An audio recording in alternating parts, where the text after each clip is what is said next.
Do you feel the vibes?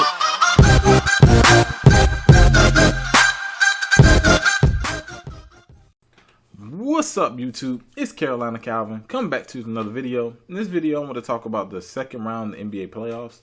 Didn't get a chance to, well, at least on video, to talk about my first round predictions. I did talk about the Rockets Oklahoma City series, but didn't really talk about the other series. But this one, I'm gonna give like my predictions of each series.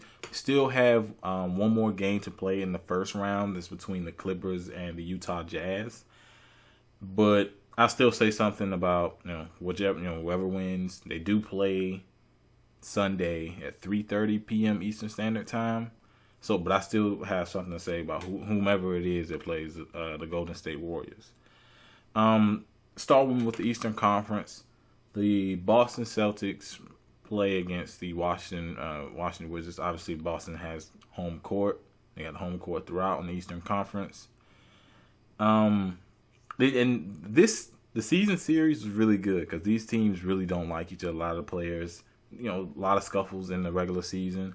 I expect to see that even more just because of the nature of playoff basketball. They let them play a little bit more physical, and the stakes are much higher than a regular season game.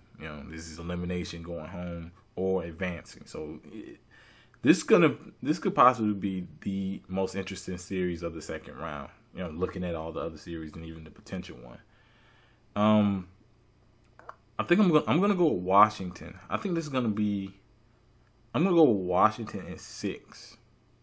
Because the one thing I saw about Boston, yeah, they ended up beating the Bulls, but they looked very bad in both home games against the Bulls. And the Bulls, to me, along with the Pacers, 2 worst teams in the playoffs. Easily the 2 worst teams in, including Eastern and Western Conference, at 2 worst teams. I don't think too many people can argue that. But yeah, I'm gonna go Washington in 6. I feel as though obviously they got more weapons. Guys like Bradley Beal, Marquise Morris. These guys are very, mainly Bradley Beal. He can go. He had one game. He'll go. He'll go. Let's say 12 of 20, and then have another. He'll go like 5 of 20. It's really definition of like streaky shooter, and they need him to play well. The whole team as a whole in the last series, outside of really John Wall, really played poorly on the road. You saw the 2 games they dropped was Atlanta was at home. They played really poorly. One of them they got blown out in. And everybody outside of John Wall played poorly. So they have to really fix the home issues. But they've had those issues throughout the entire season. And, maybe could be an issue. But Boston, at least in, the first round, they did drop 2 home games. So, I mean, home games where you really expect the team to play better. On the road, not as much, but not as poorly. You don't want to play as poorly as the Wizards have played throughout the season. But it's gonna be a good series. I think it's out of the other 3 series, this is probably the series I'm gonna watch the most. I'll watch all of them, but most of them I really can't catch live, so I usually go back and watch them. This is one I'm definitely gonna be zeroing in on. Next Eastern Conference series, the Toronto Raptors head to Cleveland. Well, the first game they head to Cleveland, but Toronto Raptors played the Cleveland Cavaliers. I'm gonna pick Cleveland in 6. Toronto, DeMar DeRozan, Kyle Lowry, these guys started to play better as the series went on. But when they started out, man, they were terrible. They were terrible, man. Game 3, they got blown out. They lost game 1. Even in the game they won, it still was a really close game, with really Giannis being the only really big time threat for with the Milwaukee Bucks. And I just feel as though Kyle Lowry, with his playoff woes, he played a little bit better, but still, it's still not what the fans really expect from his talent. But he just hasn't played well in the playoffs. He was terrible in last year's playoffs, and has been almost invisible. I'll give him a game or two, but he's been almost invisible. So they need to get these two guys playing well for them to even have a chance in this series. It's gonna be really tough. I mean, Cleveland beat them down last year, and they had essentially the same team. But I'll give them 2 games because I feel as though Cleveland's defense took a step back this season. Even against the Pacers, the Cleveland defense still wasn't good. And you know how bad I said the Pacers was? I think Toronto, they get a game where they get hot. DeRozan, maybe Lowry, and then, they can get hot. They can win at least 2 games. And, with Cleveland, I think Kyrie Irving's going to have to play better. LeBron was a beast. I will not even question the way he played. He played like a beast. But I think Kyrie Irving needs to play better. And I think he will. As the competition steps up, I think he'll play better. But I got Cleveland in 6 on that series. The next series, Houston Rockets play against the San Antonio Spurs. Tough one to predict because the Spurs, it was really tough watching them just because of the teams you saw in the past. Teams that move Spurs teams that move the ball around, multiple guys touching the ball in a possession. But now it's just at points during the games, it was the Kawhi Leonard show, and he sure came through. But that just doesn't feel like Spurs basketball. Before they always had Tim Duncan. In his prime they had Tim Duncan. They can dump it down. He could get easy points, but never as a allowing a perimeter guy to be the guy who creates everything. Really no ball movement. The last game Tony Parker played well, but you can't expect him to play like that. He was 11 of 14. You can't expect him to play like that. He was hitting off balance shots. Kind of had like I guess an old game, kind of like how he, pretty much he looked like how he used to play. Getting to the basket, making the mid-range, making the corner threes. You just can't expect him at this point in his career to play like that. So, Patty Mills played well. They're going to have to get these other guys to play well. LaMarcus Aldridge has been terrible. He's been terrible in his playoffs. He has to play better against the Rockets. This is a team that can put up a lot of points.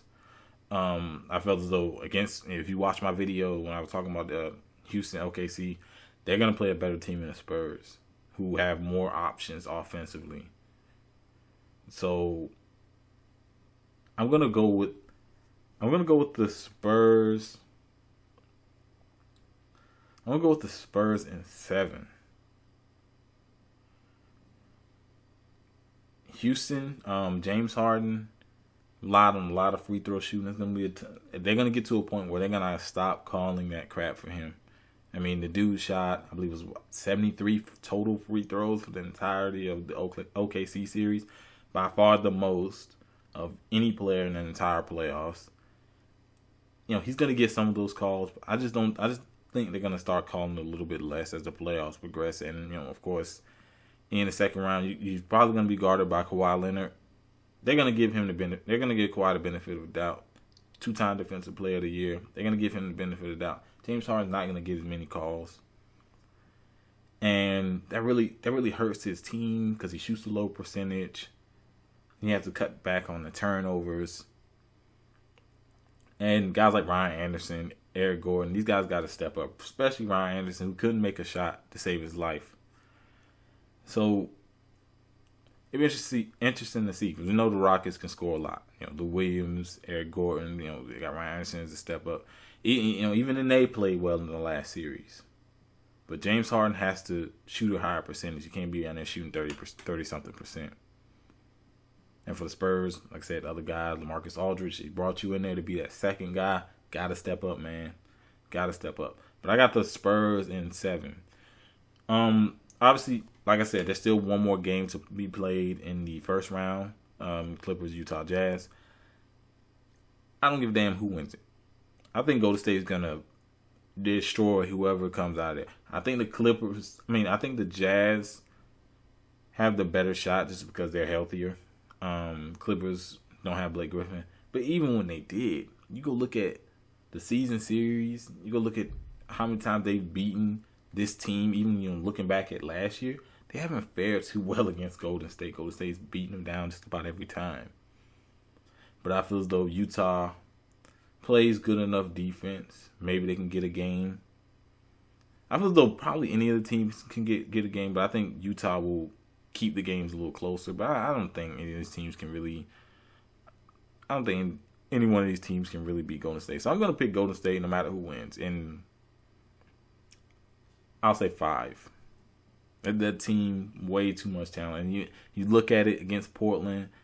I mean, there was a game where the combined efforts of C.J. McCollum and Damian Lillard was about 73 points. Still lost by double figures. Durant missed a game, blew him out. Now Portland's not as good of a team as the Clippers or Utah, but it just shows you how much talent is on that Golden State team. Sean Livingston didn't play for most of the series. Like I said, Durant was dealing with the nagging injury, and he had 10 points in the last game. They won about almost 30. So I mean, it's gonna be tough to in this Western Conference. It's gonna be tough to even win a game against this Golden State team. But I got Golden State, whoever they play in 5. But anyway, if you like this video, hit that thumbs up button and subscribe. Thanks for watching.